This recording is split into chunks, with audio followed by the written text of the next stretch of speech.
चलिए, बात मत करिए।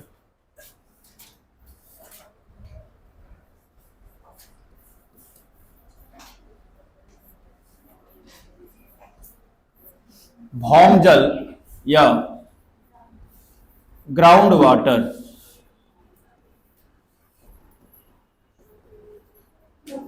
ये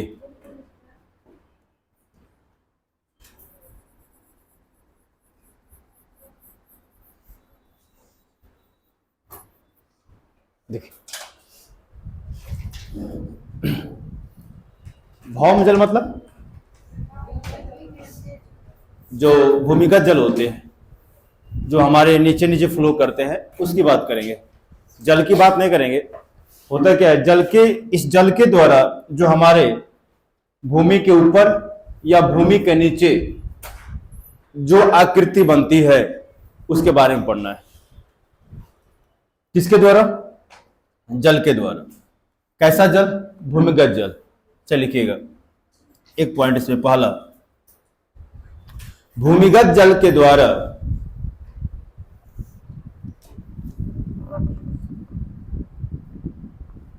भूमिगत जल के द्वारा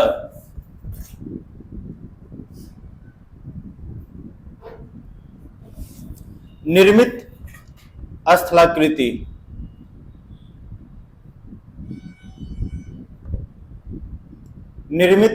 स्थलाकृति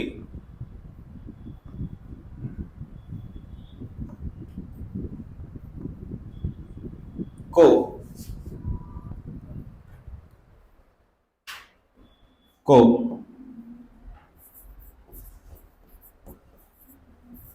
कास्ट कहते हैं। कास्ट कहते हैं।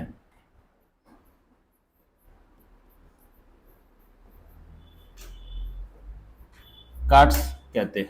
क्लियर? किसको कहते हैं? भूमिगत जल के द्वारा जो हमारी स्थलाकृति का निर्माण होता है उसी को क्या बोलते हैं? काट्स बोलते हैं। हमेशा ध्यान रखिएगा इस चीज को। ये आपको एक लाइन में उठा कर डाल देगा, ये क्या है, किसको कहते हैं।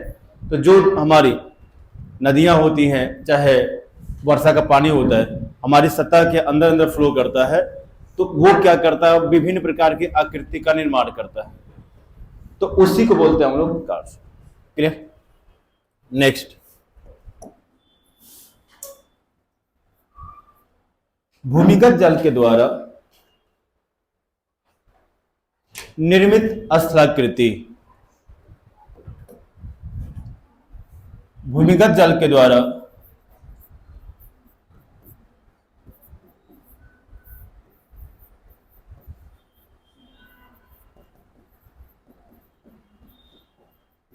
निर्मित स्थलाकृति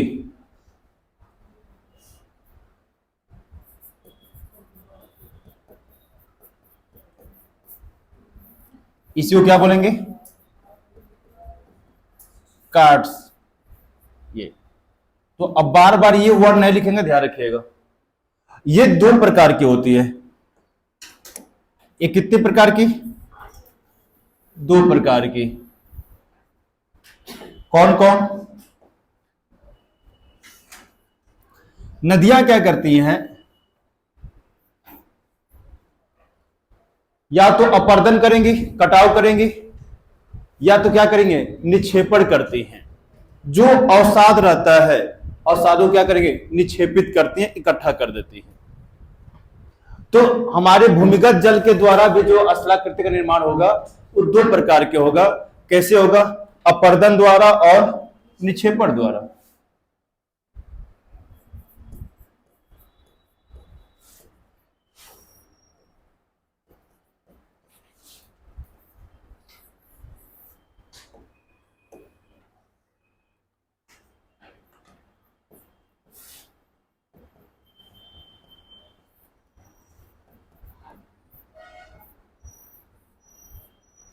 निक्षेपण द्वारा।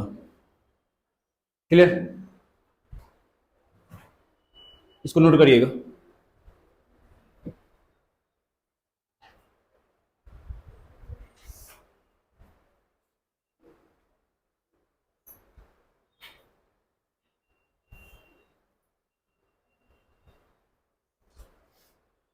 चलिए अब प्रक्रिया की बात करेंगे। अच्छा सुनिए, अब सोचिए, दिमाग थोड़ा सा लगाइएगा इसमें कि एक हमारा जल है, वो पहाड़ों को काट दे रहा है, चट्टानों को काट दे रहा है, चट्टानों को काट काट के वो स्थलाकृति बना रहा है। अगर ऐसा हर एक चट्टानों में होता तो जितने भी पहाड़ है सब में गुफाएं होती। तो सभी चट्टानों में ये पॉसिबल नहीं है कि ये स्थलाकृति बने, सभी चट्टानों में पॉसिबल नहीं है। उसी चट्टान में ये स्थलाकृति बन सकती है जिस चट्टान में चूना पत्थर हो। क्या हो? चूना पत्थर। और चूना पत्थर में कैल्शियम कार्बोनेट की अधिकता होती है, प्रचुरता होती है, इसी को बोलते हैं डोलोमाइट। तो कैसी चट्टान होनी चाहिए? डोलोमाइट या कैल्शियम कार्बोनेट जिसकी अधिकता हो, या चूना पत्थर। चूना पत्थर क्या होता है, जैसे ही आपके घर में पहले के समय में पेंटिंग होती थी, तो आज में बहुत सारे एशियन पेंट, तो कौन कौन सा पेंट आ गया है, उस समय लोग चूना की पुताई करते थे। और जैसे ही चूना होता है, चूना को उठा के वो चट्टान का, इससे चट्टान का शेप में आता है, उसको क्या करते हैं, भिगोया जाता है पानी में। और जैसे ही कुछ देर छोड़ दीजिएगा तो उसमें उबलना शुरू हो जाता है, वो घुल जाता है। अब घुल जाएगा तो वो चट्टान खत्म हो जाएगी। समझते हैं? ये मान लीजिए हमारा बड़ा सा चट्टान है, ऐसे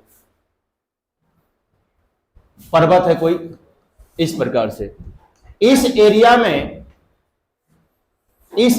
मान लेते हैं चूना पत्थर है, नीचे क्या है? चूना पत्थर, बाकी ऊपर दूसरी चट्टानें हैं।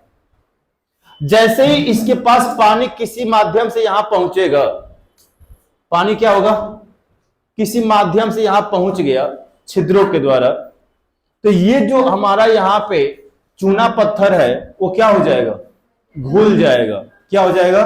घुल जाएगा। और घुल के पानी के साथ ये क्या होगा, आगे बढ़ जाएगा।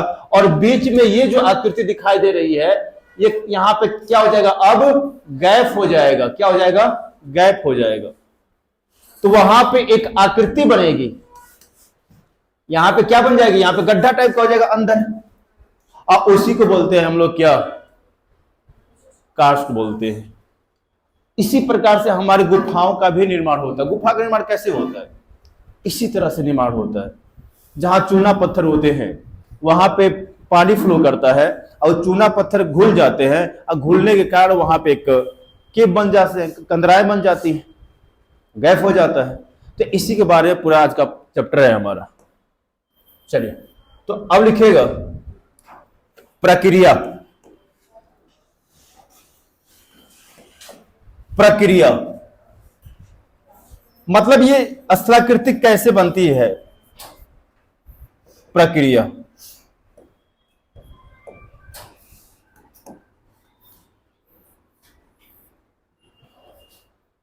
भूमिगत ज्वाला लिखना नहीं, ये समझना है। भूमिगत जल के द्वारा जो हमारी स्थलाकृति का निर्माण होता है, उसकी दो प्रक्रिया होती है। एक क्या होता है,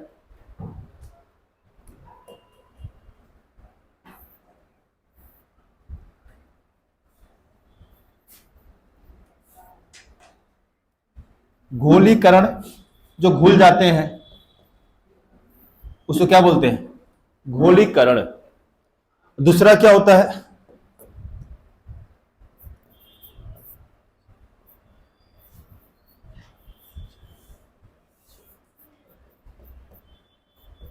निक्षेपणात्मक, इसको बोलते हैं निक्षेपों का जमना, घोलीकरण। ये दो प्रक्रिया, मतलब कि जो चट्टानें वो घुल जाएंगी, और कुछ वही जो चट्टानें घुल जाती हैं तो कहीं इकट्ठा हो जाएगा, तो स्थलाकृति का निर्माण हो जाता है। तो इसको लिखिए, फिर एक एक करके आगे बढ़ते हैं, नोट करिएगा।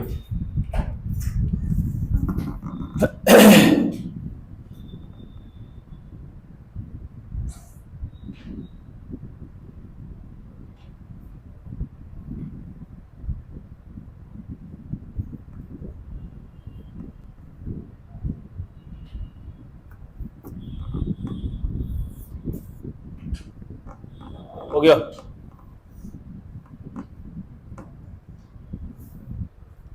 लिखिए,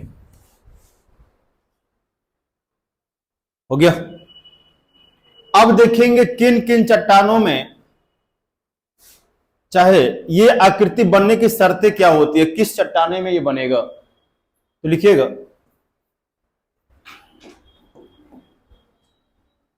भूमिगत स्थलाकृति, भूमिगत स्थलाकृति निर्माण हेतु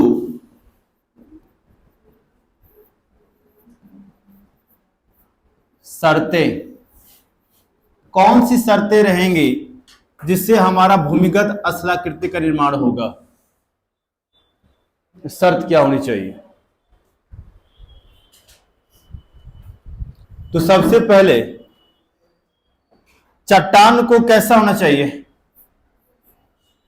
डोलोमाइट,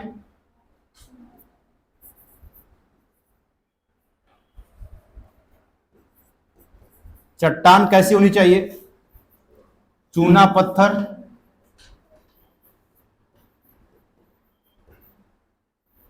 या डोलोमाइट, डोलोमाइट, चूना पत्थर या डोलोमाइट। इस प्रकार की चट्टानों में किसकी अधिकता होती है, कैल्शियम,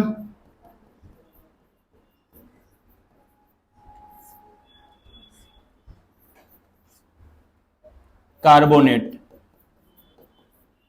की अधिकता होती है।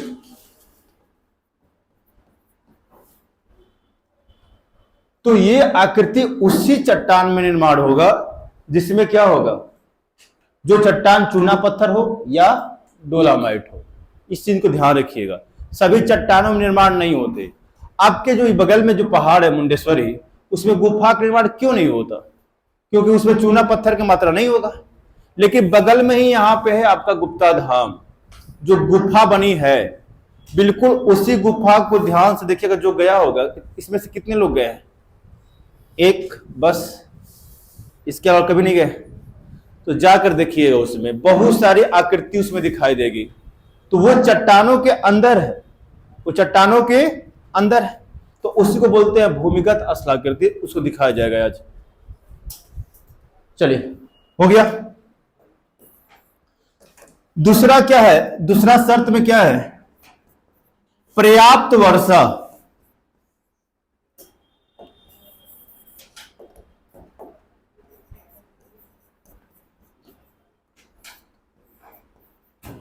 मतलब कि उन क्षेत्रों में वर्षा का होना अनिवार्य है।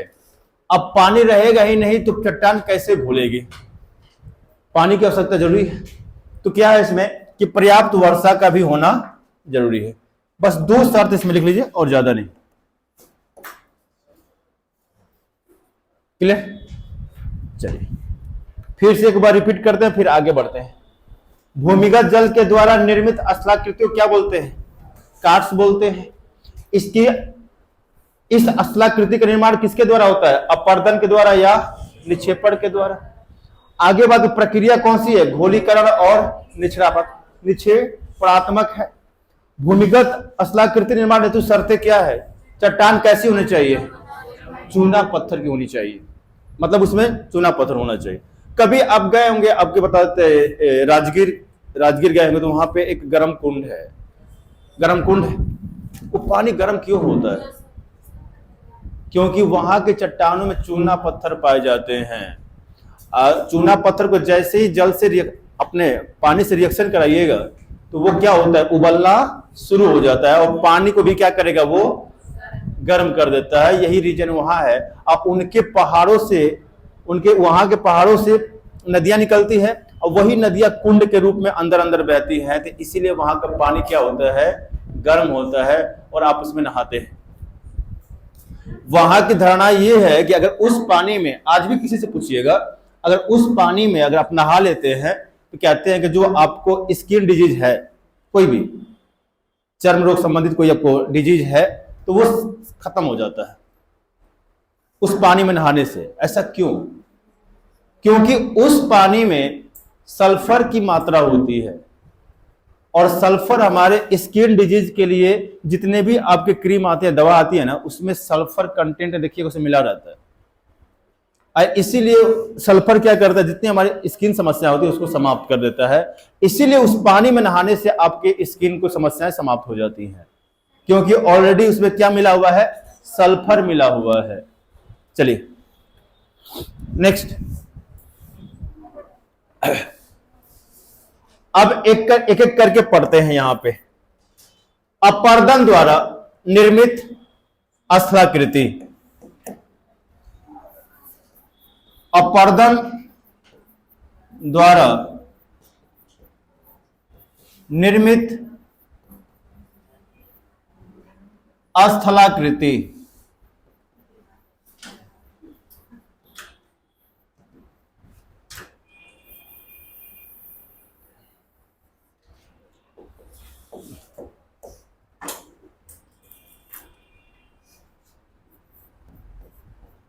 लैपिज, पहला स्थलाकृति का नाम है लैपिज।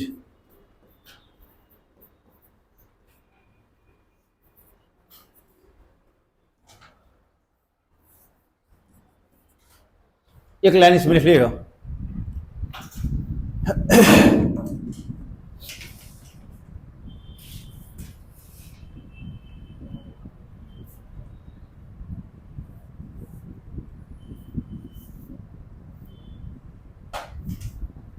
जल की घूलन प्रक्रिया के दौरान, जल की घूलन प्रक्रिया के दौरान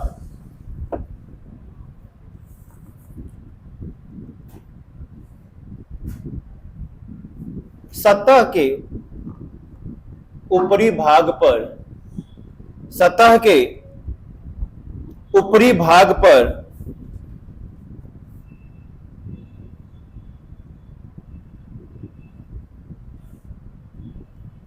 अनेकों उबड़ खाबड़, अनेकों उबड़ खाबड़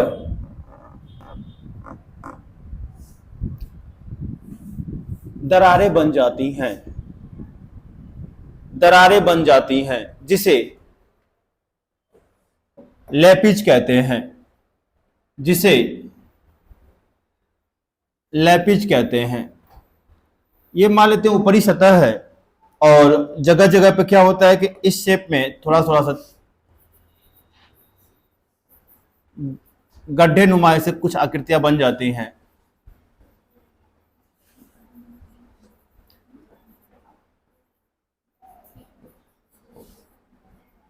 ऐसे, इसी को लैपिज कहते हैं। बीच बीच में क्रैकिंग हो जाएगी, लगेगा कि पैर उसमें चला जाएगा।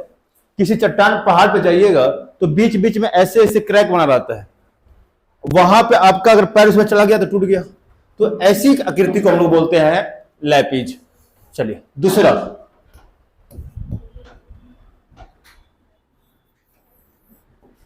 घोल रंध्र। दूसरा,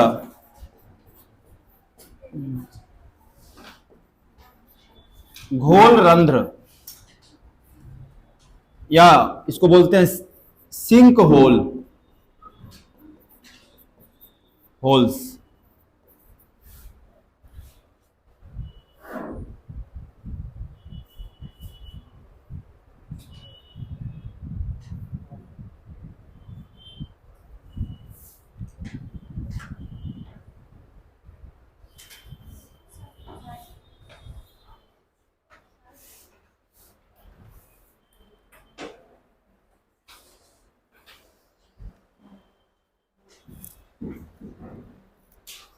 हो गया। सिंक होल के बारे में देखते हैं।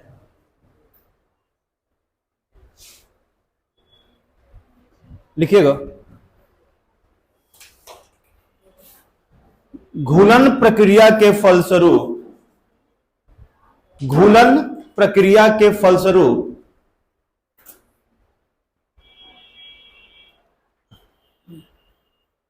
घूलन प्रक्रिया के फलस्वरूप छोटे छोटे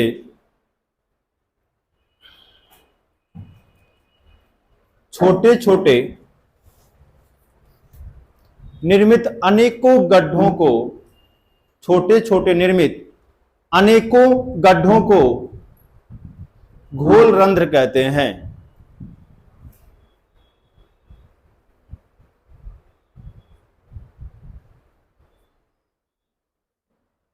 घोल रंध्र कहते हैं।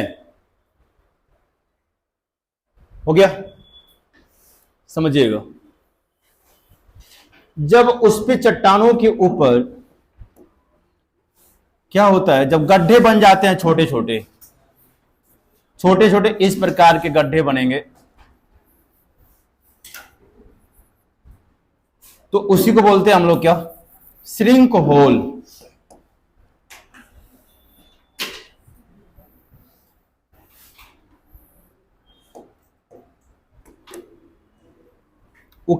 ऐसा क्यों बनते हैं? क्योंकि वहां के चट्टाने पे क्या होगा, चूना पत्थर, और पानी के द्वारा क्या हो गया, घुल गया तो क्या हो गया, वहां पे गड्ढा हो जाएगा। तो उसी को क्या बोलेंगे, सिंक होल।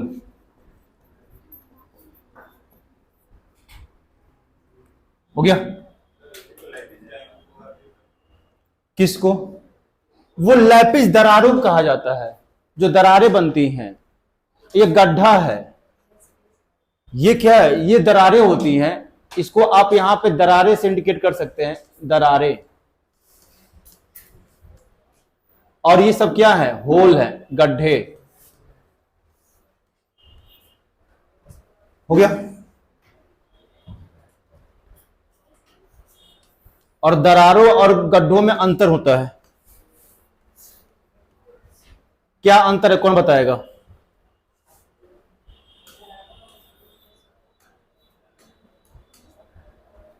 कौन बताएगा दरारों और आपके होल में डिफरेंस? नहीं, गड्ढे गहरा होते हैं, हो गड्ढे जो होते हैं विस्तृत होते हैं, चौड़ा होते हैं। और दरारें क्या होती है, संकीर्ण होती हैं, पतली होती हैं, उसको दरारें कहा जाता है। दरारें गड्ढी हो सकती हैं काफी, इसका ध्यान रखिएगा। चलिए, अगर देखिएगा, यही गड्ढे, बहुत सारे गड्ढे अगर आपस में मिल गए, आपस में मिलके क्या बनाएंगे, बड़ा बड़ा गड्ढा का निर्माण कर देंगे। मान लीजिए यहां पे छोटा गड्ढा है, यहां पे एक छोटा गड्ढा है, फिर बीच में कोई गड्ढा हो गया यहां पे, ऐसे। अब ये तीनों बड़े हो गए, और जब तीनों आपस में मिल जाए, जब छोटे छोटे गड्ढे आपस में मिलकर अगर बड़े गड्ढे का निर्माण करते हैं, तो उसी आकृति को बोलते हैं डोलाइन। क्या बोलेंगे, डोलाइन। ये थोड़ा सा 3 नाम आपको ध्यान रखिएगा, खासकर बीपीएससी वाले चाहे दरोगा वाले। घोल रंध्र में पहला होगा सिंक होल, दूसरा होता है डोलाइन।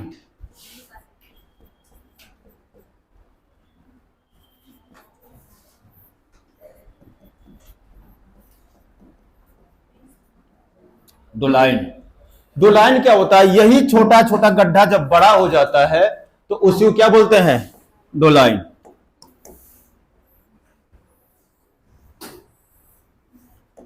अगर ये गड्ढा क्या हो गया, बड़ा हो गया,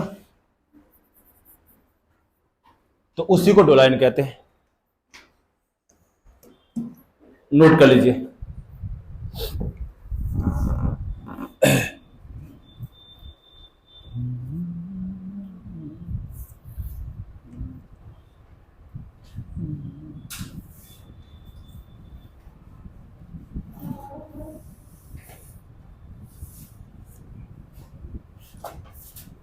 हो गया।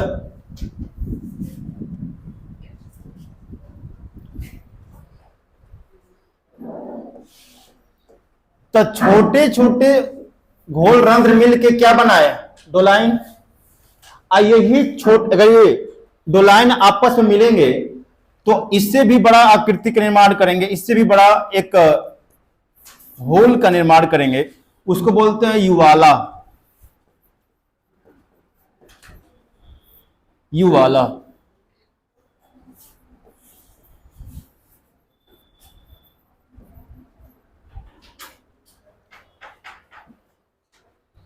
तो आप लिख सकते हैं,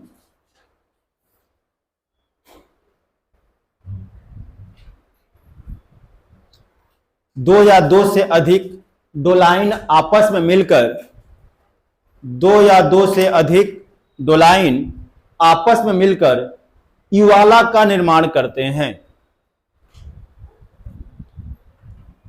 युवाला का निर्माण करते हैं।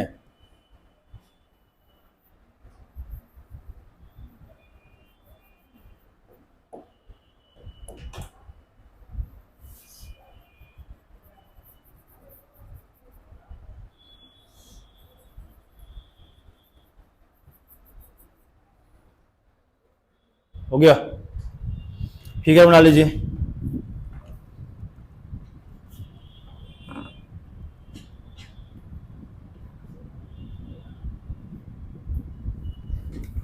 चलिए, तो यहां समझते हैं,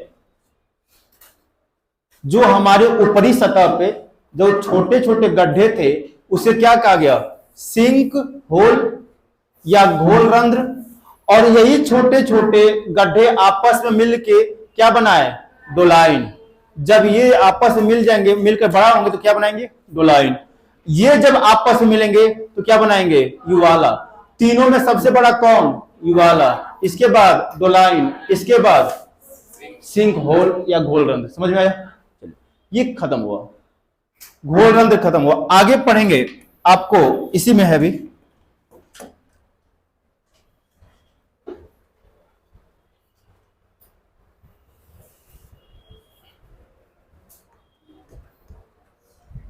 कंदरा,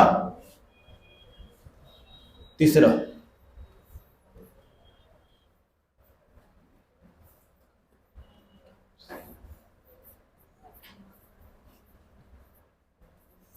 केव्स बोलते हैं, कंदरा या गुफा बोलते हैं आप लोग। लिख लीजिए इसको।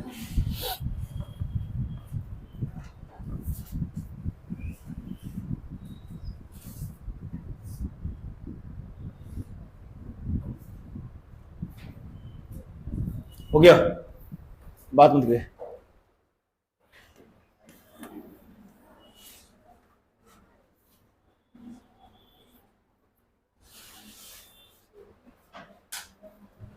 भूमिगत जल के द्वारा, भूमिगत जल के द्वारा निर्मित सबसे महत्वपूर्ण स्थलाकृति, भूमिगत जल के द्वारा निर्मित सबसे महत्वपूर्ण स्थलाकृति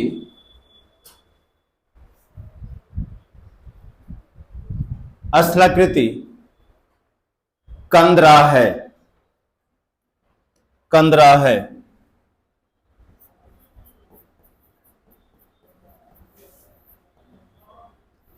इसका निर्माण, इसका निर्माण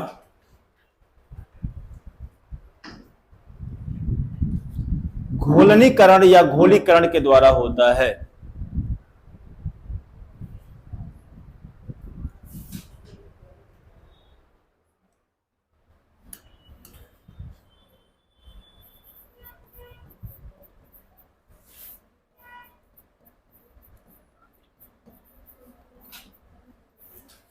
हो गया।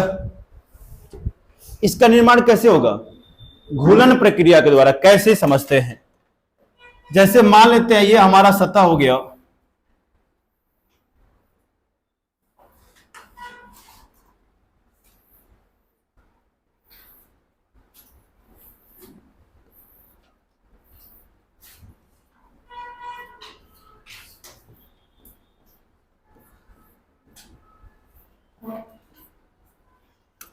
ये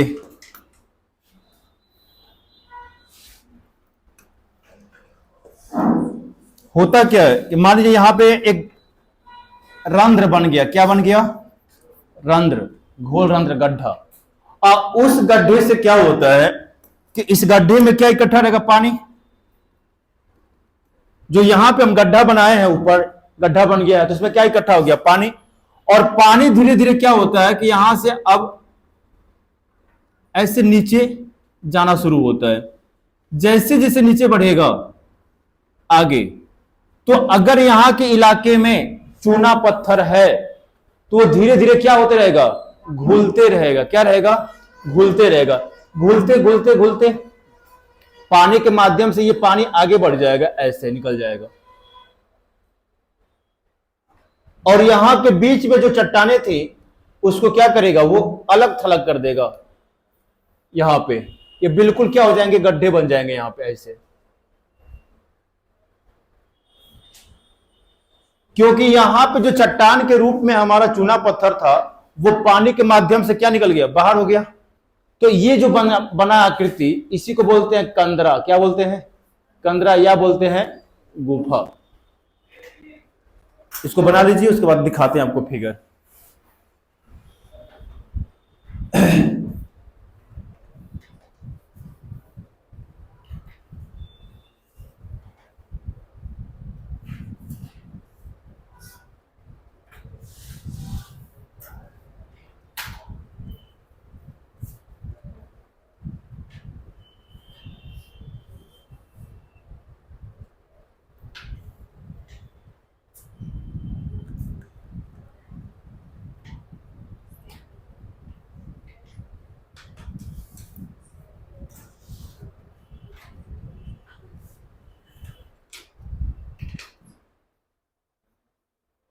हो गया।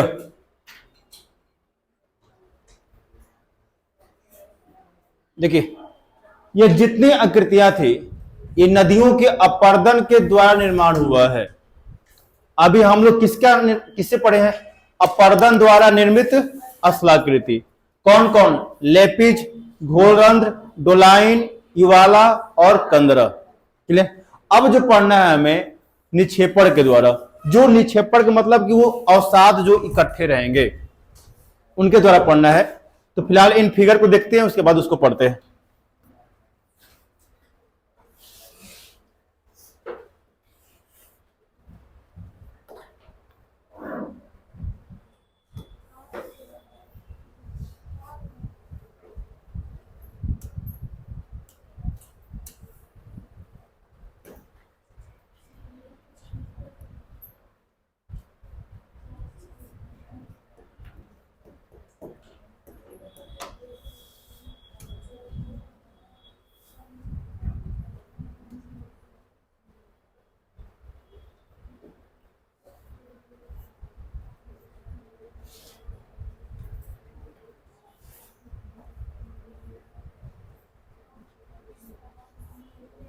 देखिए, पहले इसको देखिएगा। यही आपका क्या है, श्रिंक होल है। श्रिंक नहीं, हाँ सिंक होल है। ये जो छोटे छोटे हैं आपके ही क्या है, सिंक होल है। ये छोटे छोटे आपस में मिलकर क्या बना दिए, डोलाइन बना दिया आपस में मिलकर, बड़ा हो गया। ये आकृति क्या हो गई, बड़ा हो गई।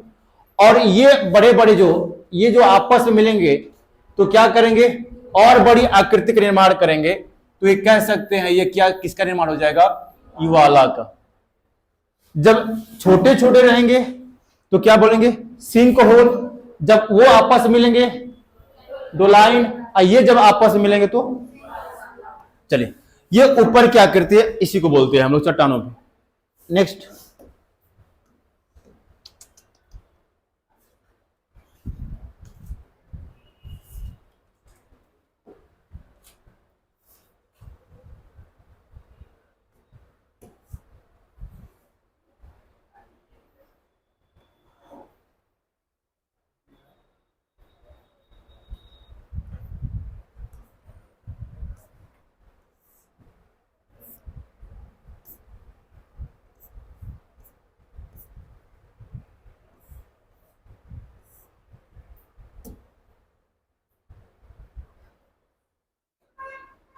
देखिए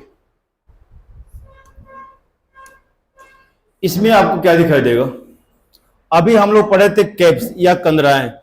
होता क्या है, देखिए यहां से पानी आया, ये अंदर प्रवेश किया। अंदर प्रवेश क्यों कर रहा है, क्योंकि यहां पे कैल्शियम कार्बोनेट होगा, चूना पत्थर हो गए, वो घुल गए। और घुलने से क्या हुआ, वो रास्ता बन गया।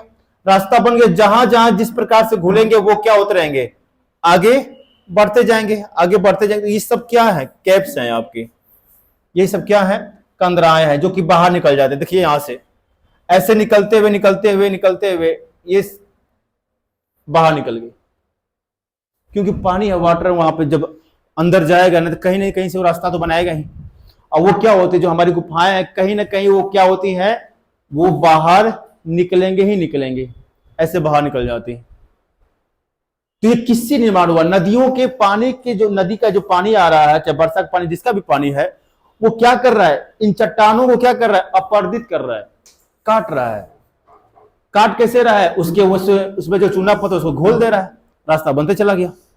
चलिए, ये लाइम स्टोन, इसी को बोलते हैं चूना पत्थर। आगे हम देखेंगे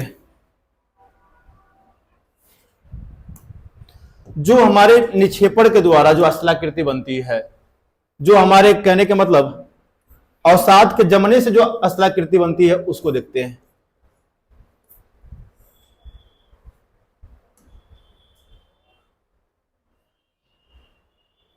ये तीन तरह के, देखिए निक्षेपण के द्वारा तीन तरह की आकृतियां बनती हैं। अब जब पानी में क्या होता है, जब पानी में हमारा जो चूना पत्थर घुलता है तो वो धीरे धीरे धीरे धीरे टपकता भी है नीचे। नीचे क्या होता है, टपकता है।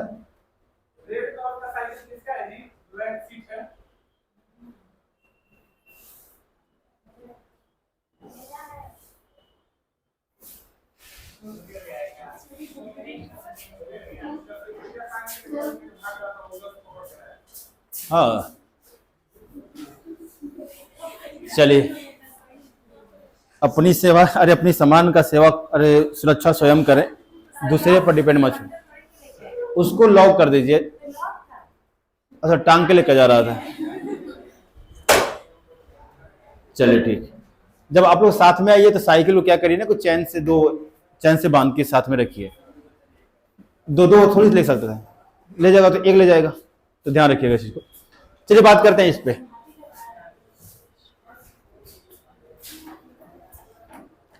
देखिएगा, आप जब कभी भी गुफा में प्रवेश करिएगा, कभी भी गुफा में प्रवेश करिएगा, एक मिनट बस, यही है।